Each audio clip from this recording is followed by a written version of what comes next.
अरे बहू, कैसी है? अरे बस आंटी जी, मैं भी ठीक हूँ। मुझे ना आपको कुछ बताना था।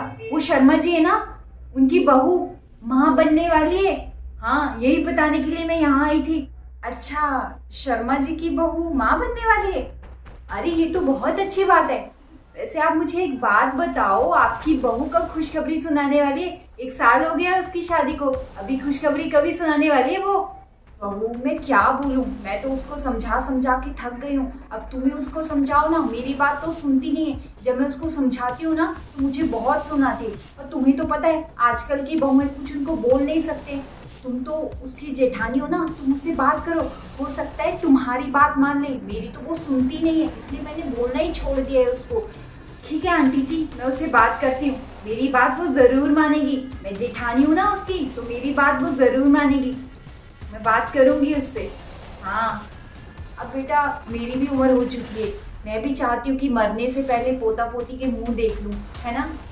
हाँ आंटी जी, अब ना उसको बच्चे का देख लेना चाहिए। 1 साल हो गया उसकी शादी को, अब नहीं करेगी तो कब करेगी? बुढ़ापे में, यही तो एज है ना? नमस्ते भाभी जी। अरे बहू, तुम्हारी जेठानी तुमसे बात करना चाहती है। अरे कैसी है? मैं ना यहाँ से गुजर रही थी, सोचा तुम लोगों से मिलती चलूं। वो ना शर्मा जी है ना, उनकी बहू माँ बनने वाली है। मैंने सोचा तुम्हें बता दूं। वैसे तुम्हारी शादी को भी तो 1 साल हो गया है। तुम कब खुशखबरी सुना रही हो हमें? हाँ बताओ। जी, वो मैं क्या सोच रही थी कि इनका भी अच्छे से जॉब लग जाए और मेरा भी, फिर उसके बाद बच्चे का कुछ सोचते हैं, पर अभी ऐसा कुछ सोचा नहीं है। सब ठीक है, जॉब तो होती रहेगी ना, पर बच्चा भी जरूरी है, अभी कर लेना चाहिए। यही तो एज है, अभी नहीं करेगी तो कभी करेगी? बुढ़ापे में। एक बार उम्र चली गई ना, फिर समझ जाओ आगे। अब पता नहीं क्या बोलेगी ये। और तुम ना टेंशन मत लो, बस एक बार खुशखबरी सुना दो। बच्चे का ध्यान मैं और तुम्हारी मम्मी जी रख लेंगे। तुम मजे से जॉब करना, ठीक है? पर एक बार खुशखबरी तो सुना दो, जॉब भी हो जाएगी और बच्चा भी, है ना? एक बात पूछूं, आपको बुरा तो नहीं लगेगा ना? हाँ, मेरे बच्चे का ध्यान तो आप रखोगे ना, उसकी परवरिश, उसका खर्चा? अरे, हम क्यों उसका खर्चा उठाएंगे? बच्चे का खर्चा तो उनके माँ बाप ही उठाते ना, हम थोड़ी ना तुम्हारे बच्चे का खर्चा उठाएंगे। एकदम सही कहा आपने, बच्चों का खर्चा उनके माँ बाप ही उठाते हैं, कोई तीसरा नहीं उठाता है ना? यही बात मैं कब से आपको समझाने की कोशिश कर रही हूँ, पर ये बात आपके भेजे में घुस ही नहीं रही है। सत्यानाश। बच्चों का खर्चा उनके माँ बाप ही उठाते। अरे, हम नहीं उठाएंगे तो कौन उठाएगा? मैं आपके पास नहीं आऊंगी भीख मांगने कि नहीं जी मेरे बच्चों को ये चाहिए, भाभी मेरे बच्चों को ये चाहिए या वो चाहिए, आप मुझे दो, या मम्मी जी आप मुझे दो। कब तक करोगे आप? कब तक? 1 साल, 2 साल, 3 साल, या ज्यादा से ज्यादा 5 साल? और उसके बाद क्या?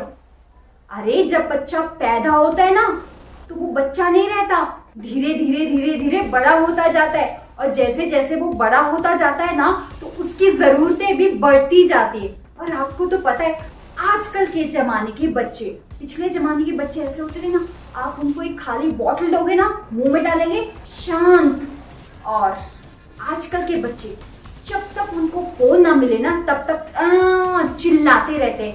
ये तो आपको पता है, आपके घर में भी तो बच्चा है, जब तक उसको फोन ना मिले वो शांति नहीं रहता है ना? क्यों, सही कहा ना? अरे, इसकी हिम्मत कैसी हुई मेरे घर वालों को कुछ बोलने की। अगर मेरे बच्चे को कुछ चाहिए होगा, उसकी जरूरतें होंगी, अरे बच्चों की जरूरतें होती है, माँ बाप से ही मांगेंगे, किससे मांगेंगे? और पर अगर माँ बाप के पास भी नहीं होगा तो हम किसके पास जाएंगे? जिसने हमें ज्ञान दिया था कि आपको बच्चा कर लेना चाहिए, उसी के पास, है ना? सही कहा ना? तो फिर अगर मैं आपके पास आऊंगी कि भाभी मेरे बच्चे को ये चाहिए, प्लीज आप दे दो ना, दे दो ना, दे दो ना, तो क्या आप दोगे? आप मेरे बच्चे का खर्चा उठाओगे या मम्मी जी उठाएंगी? तब तो आप बोलोगे हम क्यों करेंगे, बच्चे आपके हैं तो आपको ही बच्चों की केयर करनी चाहिए, उनका खर्चा उठाना चाहिए। तब तो आप कुछ बोलोगे नहीं। हाँ बहू, ये ठीक ही तो कह रही है, बच्चों का खर्चा उसके माँ बाप ही उठाएंगे ना, हम थोड़ी ना उठाएंगे। हम कब तक जिंदा रहेंगे? बच्चों का खर्चा तो उनके माँ बाप ही उठाते हैं, तो ये उन पे ही छोड़ देना चाहिए ना कि उनको क्या करना है क्या नहीं करना है। हम कौन होते हैं बोलने वाले, है ना। मुझे आना ही नहीं चाहिए था यहाँ पे। कितना सुना रही है मुझे, बहुत गुस्सा आ रहा है। मन तो कर रहा है इसका मुंह तोड़ दूँ। कर भी नहीं सकती ना कुछ। और मुझे पता है हर किसी का सपना होता है बच्चा, पर इस काबिल बनो ना कि आप बच्चों की रिस्पॉन्सिबिलिटी उठा सको। सत्यानाश हो तेरा, कीड़े पड़ी तुझे। दुनिया और समाज नहीं करेगा तब आपको खुद ही करना पड़ेगा। ये जो दुनिया और रिश्तेदार है ना, ये भगवान ने, जैसे नारद मुनि होते थे, नारायण नारायण, है ना। अब नारायण तो हर जगह नहीं जा सकता, तो इसलिए भगवान ने ना ये पड़ोसी और रिश्तेदार बनाए हैं कि आप जाके दूसरों के घर में अपनी टांग घुसाओ, है ना। ये सही कहा ना मैंने आपको। अरे बहू बस कर बस कर। बताओ, आपके घर में कुछ भी होता है तो क्या हम आते हैं आपके घर में कि भाभी जी आपको ये करना चाहिए, आपकी बहू को ये करना चाहिए? हम क्या आते हैं आपके घर में? नहीं ना। तो फिर आप हमारे घर में क्यों आते हो? आग लगाने के लिए, मम्मी जी को भड़काने के लिए कि बस ये भड़के और बहू पे चिल्लाए? क्या आपको अच्छा लगता है?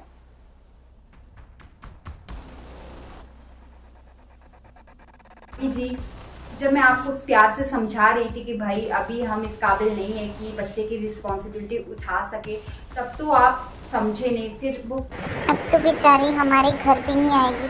कितना सुना दिया आज बहू ने इसको। अगर घी जो सीधी उंगली से ना निकले ना, तो उंगली जो होती है ना टेढ़ी करनी पड़ती है। वही मुझे करना पड़ा। अगर मैं आपको सीधा सीधा जवाब देती ना तो आपको समझ में नहीं आ, इसलिए ना मुझे थोड़ा टेढ़ा मेढ़ा होके ना जवाब देना पड़ा। इससे क्या है ना, आपके भेजे में बात जो है जल्दी घुसेगी और आप अगली बार से ध्यान रखेंगी कि हम दूसरों के घर में अपनी टांग ना अड़ाए, है ना। भले के बारे में सोचे थी और ये मुझे सुनाई जा रही है। आजकल के ज़माने में ना किसी के भले के बारे में सोचना ही नहीं चाहिए। और मुझे यहाँ आना ही नहीं चाहिए था ना।